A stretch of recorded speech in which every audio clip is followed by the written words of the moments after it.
So magandang araw guys. Ngayon may voltage check tayong Sony. So itong Sony na to, nagawa ko to, backlight lang ang problema dito kaya di ko binidyohan.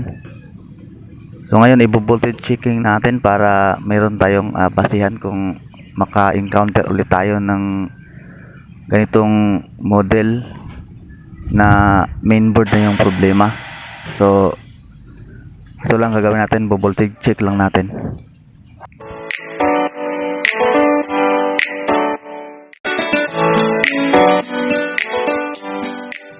So yan guys, nilapag ko na lang sa mesa. So para makita natin. So ito ay Sony. Yung model niya is KLB40R352A 19 volt television 51 watts. So yan, bubuksan natin.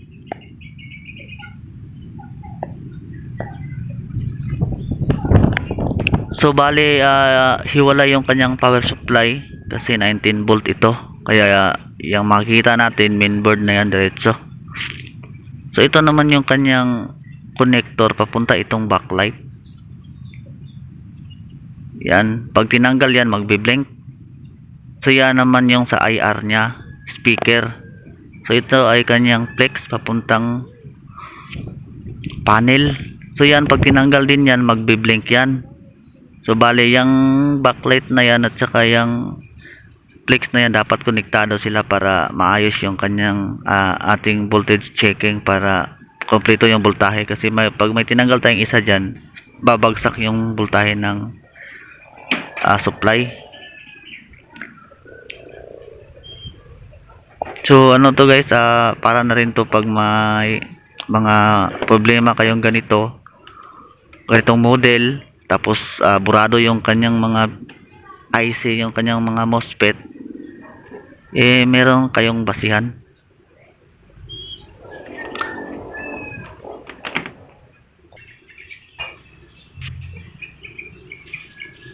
So yan guys, dito sa area na to guys, dito nanggagaling yung supply ng panel 12 volt dito sa regulated MOSFET na to.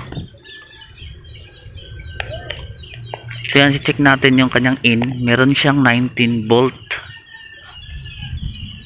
So yan, i-on natin, pa-power on natin. So yan, nag-on na siya, yun no? Kita niyo naman yung kanyang backlight umiilaw na.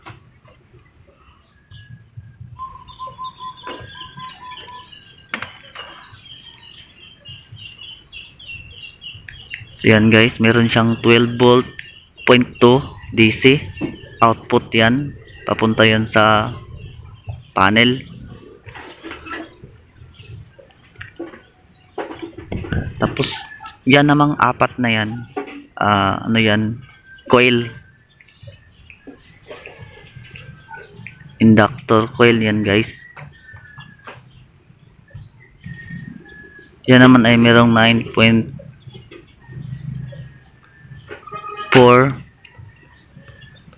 volt. Dito naman is 1.2 papunta yan sa kanyang CPU controller. Ito naman yung kanyang 5 volt.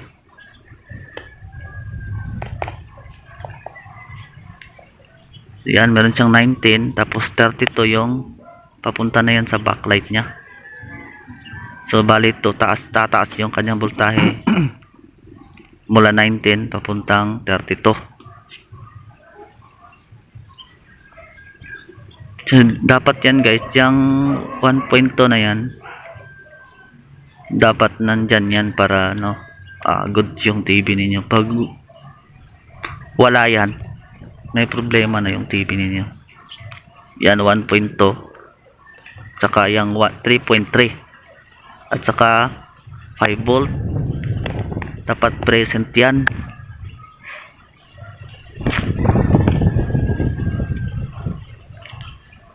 Yan 9.4, yan yung mga voltahe na importante dapat nyo makita sa ganitong model. 12.2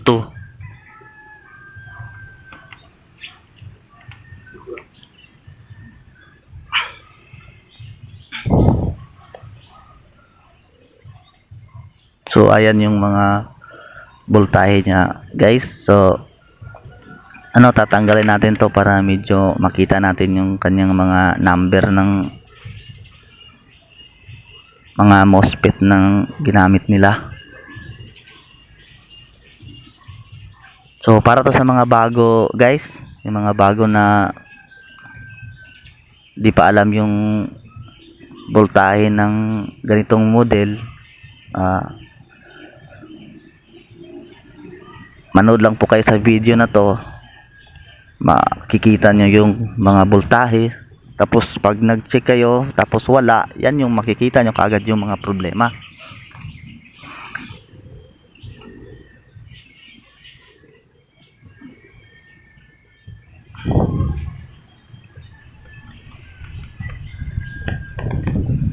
So bali guys, tinanggal ko yung kanyang backlight. Ayan, nagbi-blink siya. Tapos babagsak yung kanyang mula 32 volt babalik siyang 19. Yung original na voltahe niya. So hindi talaga pwede tanggalin to. Pagka nagbi-blink naman yung ganitong model, ibig sabihin yan sira yung backlight. O di kaya yung kanyang backlight driver. So yan, tinanggal ko yan guys para makita ninyo.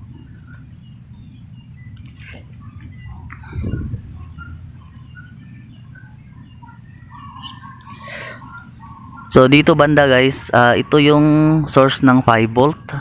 Dito nanggagaling yung supply ng IR para gagana siya sa remote.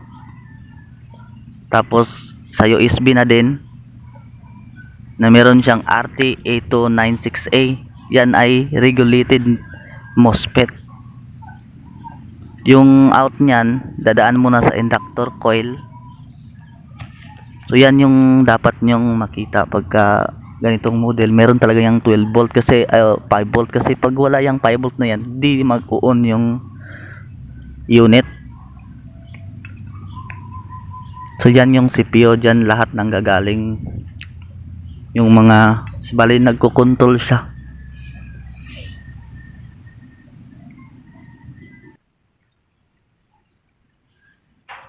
Yan naman is RT8295A. Nagsusupply siya ng 3.3 volt. Pero yung niyan, in niyan is 19 volt in. Tapos out niya is 3.3 volt. So regulated MOSFET siya kasi yung in niya is dadaan muna sa i-regulate muna, tapos yung out ng regulator saka naman dadaan sa MOSFET. Yan yung kanyang out. So ito naman is RT26A.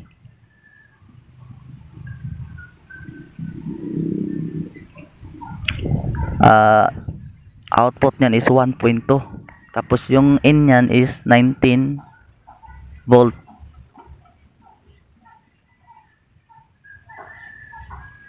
So dito naman yung kanyang amplifier section. So yan yung kanyang amplifier IC.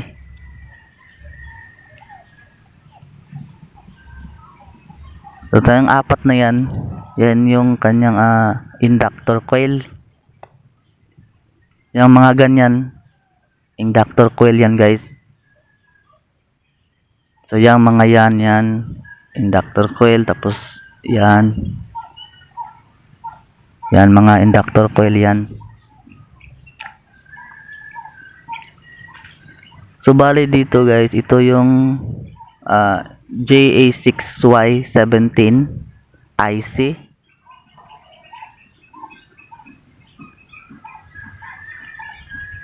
Out niyan is 9 point something. Tapos yan yung supply ng amplifier.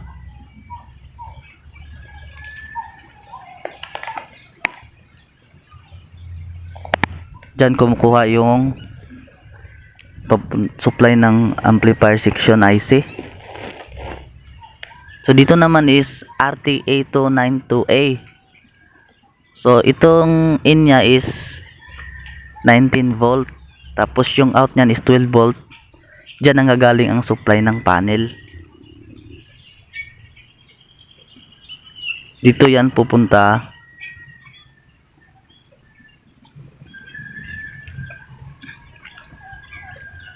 So pag nawala yung 12 volt na yan guys, ibig sabihin walang supply yung panel ninyo. Pwedeng magbi-blink o di kaya may sounds lang siya pero wala siyang display. So dito naman yung kanyang backlight driver. So ito yung IC ng backlight driver niya. BD9397EFB. So yan ay isang MOSFET. Meron siyang 19 volt. Tapos yung labas niyan is magtataas yung kanyang voltahe to 48 volt. Tapos pag walang backlight na nakalagay, babagsak siya ng 19 tapos magbi-blink siya. So kung magbi-blink yung ganitong model, ibig sabihin either sira yung backlight driver o sira yung kanyang backlight, putol, kaya nadidetect ng IC papunta sa CPU.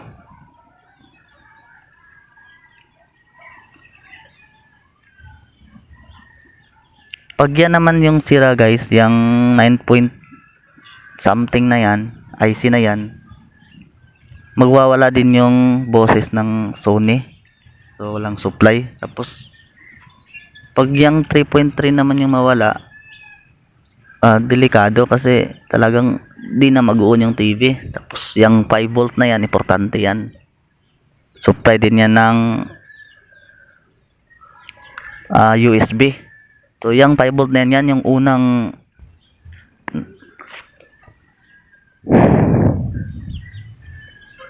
voltahe na lalabas dyan sa mainboard na yan para mag-on. So kailangan present yan, naka-on man yung TV or nakasaksak lang, dapat may 5 volt talaga yan.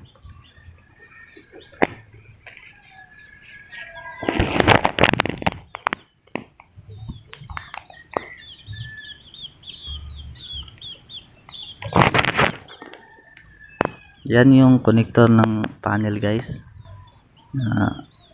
Magbi-blink din yan pagka di nakakonect yan. So pareha sila ng backlight.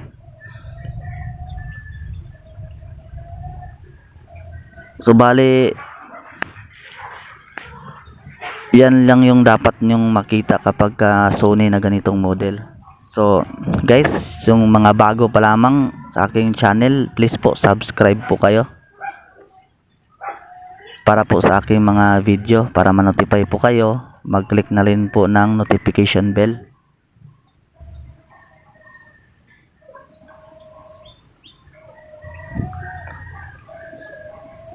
So sa mga ganitong model guys, yan lang yung mga voltahe na dapat i-check nyo. Pagka present yan lahat, ibig sabihin okay lang yung TV. Pero pag may wala dyan, automatic sira yan. So malalaman nyo kagad kung saan sira kasi alam nyo na yung voltahe. So guys, salamat sa panonood.